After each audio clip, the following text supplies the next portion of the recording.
Hey everyone, it's Jen and Jess from the beauty podcast Fat Mascara. We're excited to tell you about Strivectin's Advanced Retinol Nightly Renewal Moisturizer, which gives you all the benefits of retinol without irritation. That's right. After 4 weeks of use, testers saw visible improvement in fine lines, wrinkles, texture, and radiance, and 0% reported irritation. Plus, Strivectin's Advanced Retinol Nightly Renewal Moisturizer has NIA-114, Strivectin's patented form of niacin that's clinically shown to enhance the efficacy of retinol while limiting common sensitivity. Visit strivectin.com to learn more.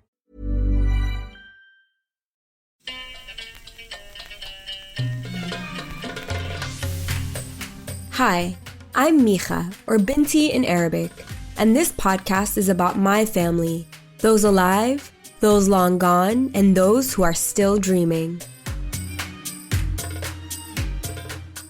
Now, this is what you need to know about Gidda Dawlat, my grandmother.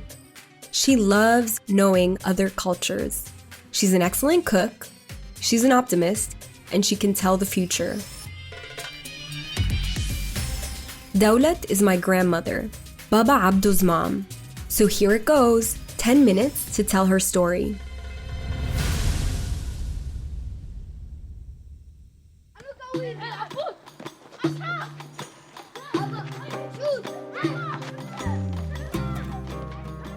Dawlat grows up in a big family of 11 brothers and sisters in Alexandria. She's one of the older sisters, so naturally she grows up with a huge sense of responsibility.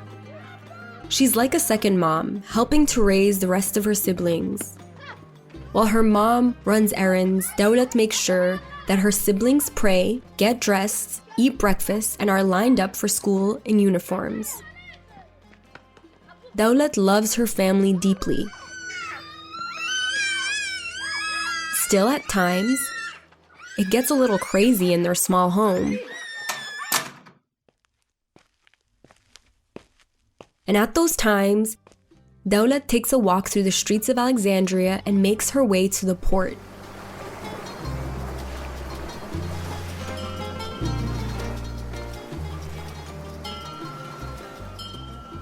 At age 15, seeing those boats is fascinating. She watches the seamen working on ships and boats full of goods, coming from who knows where, going to who knows where, carrying who knows what. So Dawlat's mind is always wandering. She breathes in the fresh saltwater air and imagines herself on a boat traveling far across the Mediterranean Sea. And then, of course, she snaps out of it and remembers her errands at home. Then years later, Dawlat is at the same port, and for the first time, she notices a man. He's younger than Dawlat. He appears to buy and sell cotton in the port. They lock eyes, and one day at the pier, he comes and talks to her. He presents himself. "My name is Muhammad, and I'm a trader," he says. Dawlat sees in his eyes the man she wants to marry, and eventually she does.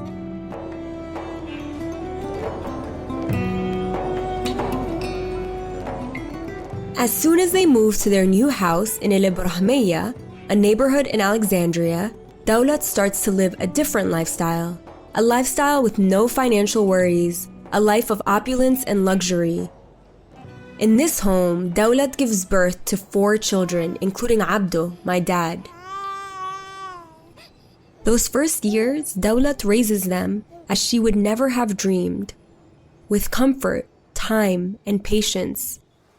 And that's because Muhammad has 2 stable businesses, a cotton trade at one of Alexandria's main ports, and he also owns several tourism boats along the shores of the Mediterranean Sea. The boats always take English people up and down the coast. And Muhammad always comes home with stories from his clients, stories about England or France or Greece. Dawlat listens to them attentively, fascinated by his tales. She loves her husband and admires all of his efforts. But there's something that upsets her. Muhammad is so proud of everything he gives to his family that he always wants everyone to know about it. literally everyone. So he organizes huge parties in his house to show, well, everyone what he accomplishes. People from all over the city come over to Dawlat's home. Also people from other parts of Egypt and Europe. During those parties, Dawlat and Abdu would stay in the other room, listening to the chatter. In those moments, Dawlat would tell her son,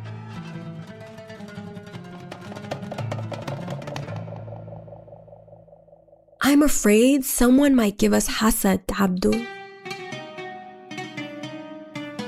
Abdu understands his mother's worried, because Muhammad wasn't being very discreet about his wealth. A few days after one of those big parties, Muhammad comes home with intense stomach pain. And in less than a day, he leaves this world. He left so quickly that Dawlat had no doubt that it was the work of hasad. That same week, Dawlat feels burdened with sadness and happiness at the same time, because she finds out she's pregnant with her 4th child.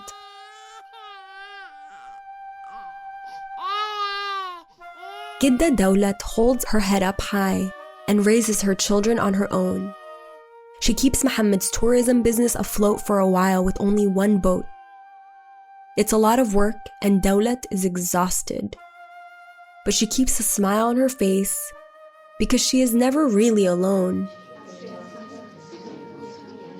The women in her community help take care of her children when she's out at work. The community she thrives on is like her family, in good times and in bad times.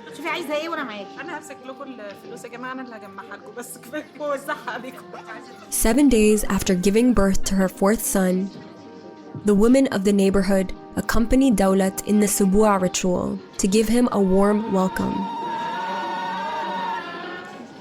As every attendee hits their pots and pans for the newborn to be aware of the world around him, Dawlat puts an earring on his right ear. She whispers in the boy's ear, "May you be protected and have a prosperous life."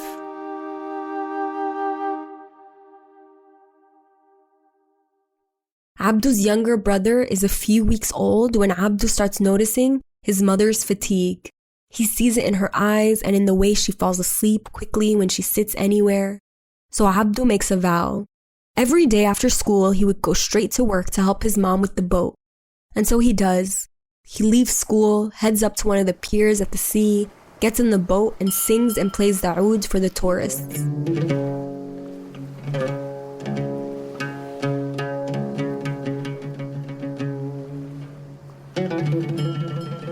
Abdu is a young man. He kisses his mother's hand every morning before he goes to work. Abdu dreams of having a family on his own and taking care of them like his mother has always done for him. That's why it's so hard for Abdu to move to the UK with Muna years later. The day Abdu calls to say he's leaving, a sense of loneliness overwhelms Dawlat. What? What do you mean you're leaving? What's going to happen with the boat?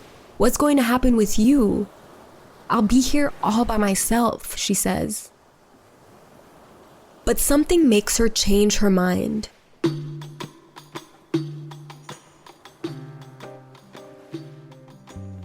One night, she has a dream, and in it, she gives Abdu, her husband Muhammad's Quran, and Muhammad gives his son a blessing.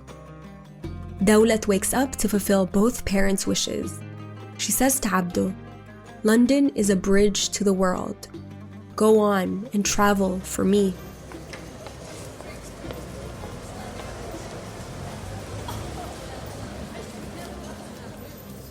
Dawlat does fulfill her wish of traveling too. As soon as they move to the UK, she visits her son and his wife. On one of the first visits, Abdu and Muna take her to the best London high tea experience.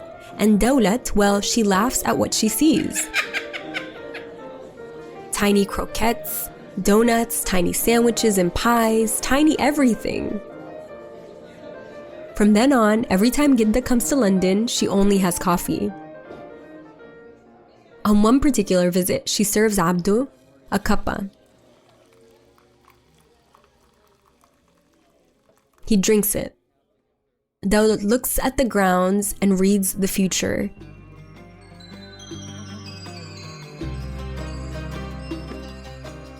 She tells him that Muna will have a child soon, very soon, and that the child will be a little rebel. She also says something to warn Abdu.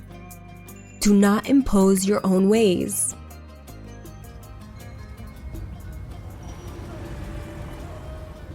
In London, Abdu speaks to Gidda on the phone every single day, especially during those first few months. When he feels far from home, Gidda tells him to stay positive and to go for long walks to explore. Abdu asks Gidda, "Mom, where should I go today?" And she says, "Walk 1 block to the right, go straight 2 blocks, and then turn left." Just like that. Abdu always thinks he's walking nowhere, but he has fun anyways. Until one day, thanks to Gidda's instruction, he finds the Egyptian neighborhood in London. Arab worlds float in the air as he looks around him. He sees the Eye of Horus stamped on a building. "I found my place," he exclaims to no one in particular. And so it is then that Abdu makes his first investment for his own restaurant in London. Gidda lives in Egypt, and my brother Omar and I live in London and New York. And that doesn't mean we don't see each other. On the contrary, we visit her every time we can, and she always takes us to the sea. She always observes the horizon intensely. When we were little, Omar and I made a little fun of that. I have to admit it. Our mouths full of her famous Oras cookies. And Gidda always told us if we missed her, we could stare at the horizon as she does. So we'll see her smiling on the other side of the world. Later, when Omar tells Gidda he's going to New York to dance, Gidda laughs. Just remember who you are and that you could get hasad casted on you at any minute. I'll be watching over you, so when you head over to the Brooklyn Bridge, look closely and you'll see me. Today, every time Omar misses Gidda's cookies, her grandchild stares at the horizon over the Brooklyn Bridge and swears he can see her in the heavens every single time.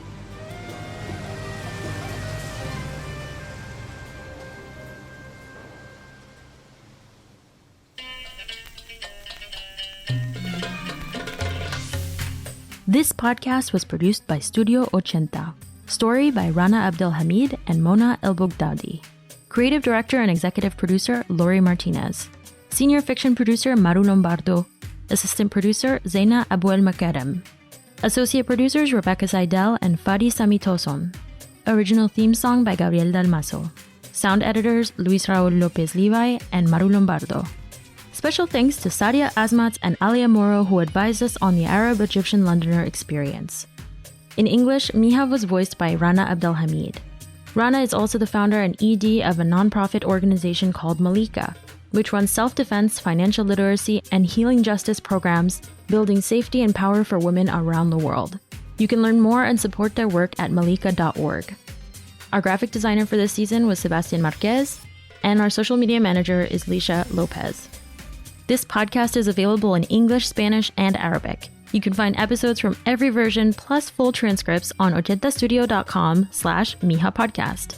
Follow us at Miha Podcast on Twitter and Instagram, and if you like the show, leave us a review on Apple Podcasts. Until next time.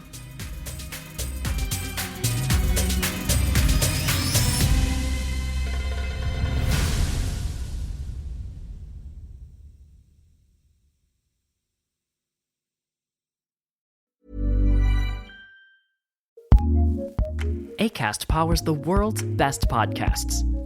Here's an episode we recommend. History This Week, September 11th, 2001.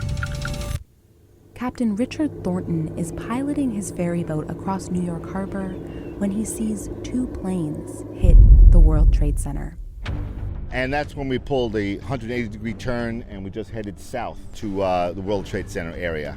Soon, countless other ferries, tugboats, and pleasure crafts join him. All available boats. This is the United States Coast Guard.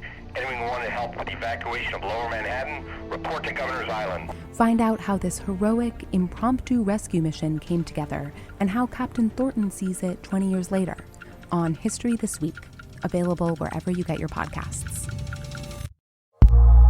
Acast recommends.